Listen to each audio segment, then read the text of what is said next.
Hey there, ladies and gentlemen, and welcome back. I'm your host, PattSun, and today we're gonna be taking a look at r/relationships, where you wouldn't believe how fucking clueless some people could be.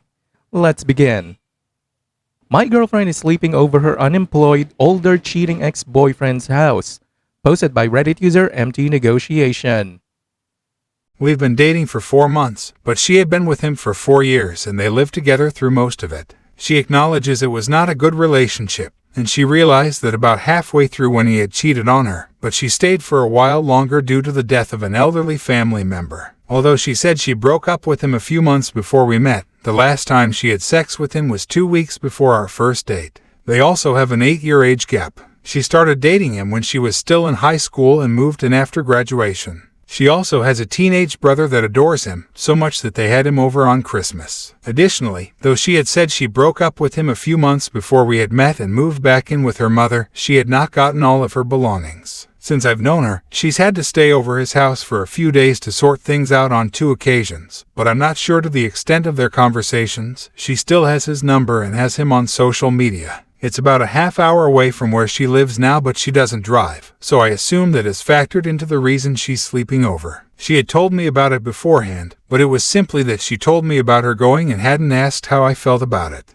She seems to be trustworthy, but this entire situation makes me feel like I am the one in the wrong for reacting to such an odd revelation, and this will be flipped on me in the end if I were to bring it up. I enjoy spending time with her and friends, but for the past 2 days they've asked where she is and I feel like I can't tell them. I have said that I love this girl, but now I can't have her in my mind without a negative thought about a verbally abusive unemployed predator, and the fact that I've kept so many of my feelings surrounding the situation to myself. I don't feel like she wants to hear it since she complains about him still being in her life anyway. But I've explained how I love her to my friends, and I would realistically be ashamed to say that my girlfriend is sleeping over her unemployed older cheating ex-boyfriend's house. I have refrained from profanity thus far, but what the fuck is this? What the fuck do I do? But in a more concise manner, should I convey these feelings? And if so, how do I go about it? What is a healthy way to deal with the emotions I feel at the moment? I am also not sure if I should bring it up with her as it may come off argumentative. Every word you just spoke has made me violently angry. Oh great! Now I'm agreeing with Sal! TLDR. My girlfriend is sleeping over her unemployed older cheating ex-boyfriend's house that cheated, and it makes me feel inadequate despite my trust in her because of their continued communication and my lack thereof with my support group. OP, why are you dealing with this at all? It's either this post is fake or OP is just a fucking doormat asking whether he should stay with a cheater. It's like when you see red flags early on in the relationship, and instead of leaving like a rational human being, you instead wanted advice on how to ignore the said red flags. Have fun raising the bum's children, you simp. And now for today's second story. I heard my in-laws talking about getting my wife back together with her ex. Posted by Reddit user Paul Maycaso.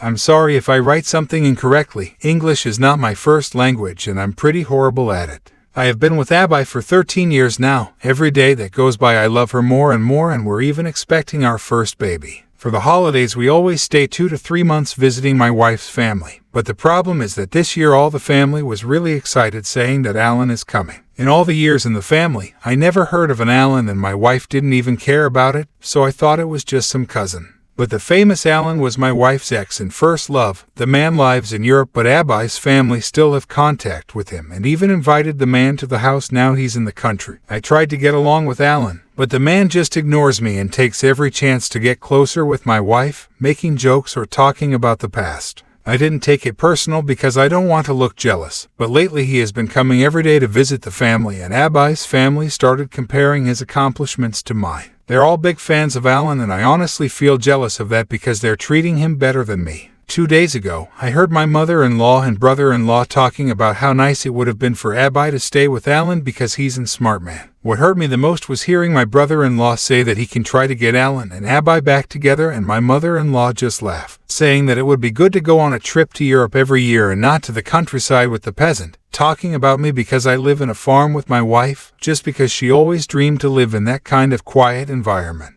In fact, now that I'm no longer blindfolded, I'm starting to notice how my brother-in-law makes too many comments to my wife about how great Alan is, although Abby never says kind things about Alan, and I think she even treats him like he's a child. I don't feel comfortable being here, knowing that they see me as a dumb peasant, and it's horrible to see how they try to include Alan in the family when they still treat me like I'm just a casual boyfriend of Abby's. But my wife only sees her family these months of the year, and I don't want to ruin that or put that kind of stress on her since she's pregnant. I feel like I'm in some kind of rom-com, but I'm in the role of the bad husband the protagonist leaves for the handsome CEO, haha. And now, for OP's update. I found out my wife was cheating on me with Alan. Nah, just kidding. Thanks for all the advice I received. Many of them were very helpful, and some were very weird ideas like record conversations with my mother-in-law or have my wife choose between her family or me. Maybe it's something cultural, but I would never give an ultimatum like that because to me it's a really low blow to do. Here, family is very important. After making the post and reading the comments, I decided to talk with Abby about what I heard. We were in our room and I talked about what her mother and brother said as calmly as possible. But the moment I finished telling everything, Abby just kissed my forehead and ran with her pregnant belly out of the bedroom to literally yell at everyone in the living room. No one spoke beside an aunt who tried to justify them by saying that they were just making jokes, to which I replied that they were uncomfortable and disgusting jokes. At some point, Abby told her mother something like, "Whether you like it or not, I'm married to this man. I'm going to have this baby with him and many more, so shut up and bear with it." Then my wife yelled at her brothers and went with them to talk in private.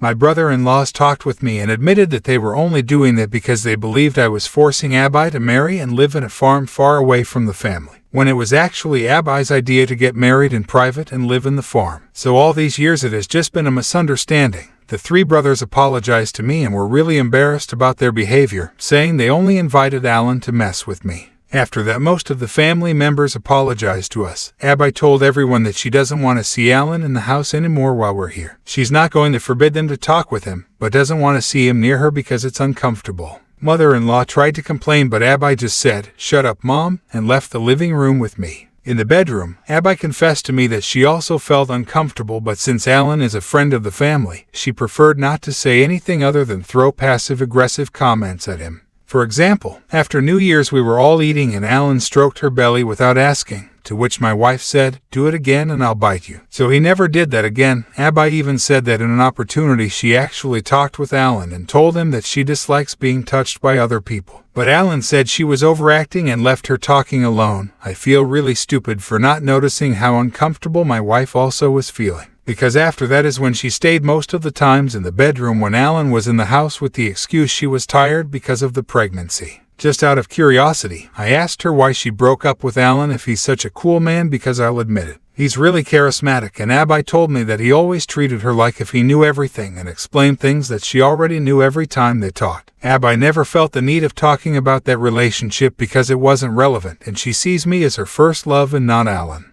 I apologized to Abby for not noticing how uncomfortable she was and only looking at my own feelings without talking about it as a couple, and Abby also apologized for the same. We promised to communicate this kind of thing to each other no matter what. Yesterday we went on a date together, and when we came back, my mother-in-law looked very unfriendly, but she apologized to my wife, to which Abby said she should apologize to me. So mother-in-law and I talked for a while alone, and although I'm still upset, we promised to at least be civil with each other for Abby and the baby. We decided that the next time we stay in one of my hotel rooms while we're here, even if it's a 3-hour drive, it would be better for us to be comfortable, and 3 months in my in-laws' house was always really tiring, so it's something we should have done earlier. For now, Alan is no longer in the picture because yesterday, I got his number to send a message clarifying why he can't come back and why I don't want him near my wife. The man just blocked me without answering. I guess he understood, but if he didn't, I don't have any problem in going to talk about it face to face. P.S. I showed Abby the Reddit post and she didn't have any problem with me asking for some advice. I'm even posting this now with her hugging my arm.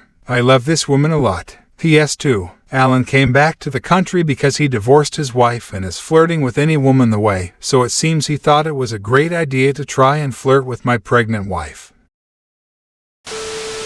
OP, her family sucks ass. Not only did they decided they knew what Abby wanted without even talking to her first or actually asking her if she was happy with you, They then went behind her back to try and break up her happy marriage and set her up with someone she already ended a relationship with. I'm betting not once in their entire lives did they ever stop and wonder why Abby and Alan never worked out in the first place. I guess that's probably the reason why she wanted to live in a farm, far away from them.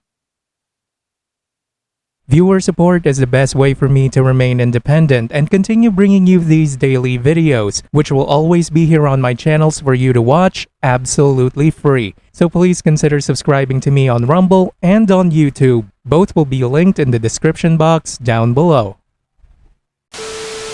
Thanks for listening, everyone. If you even somewhat enjoyed today's story, make sure to give this video a thumbs up, and if you really like it, consider subscribing to PattSun to never miss a future upload. Stay strong.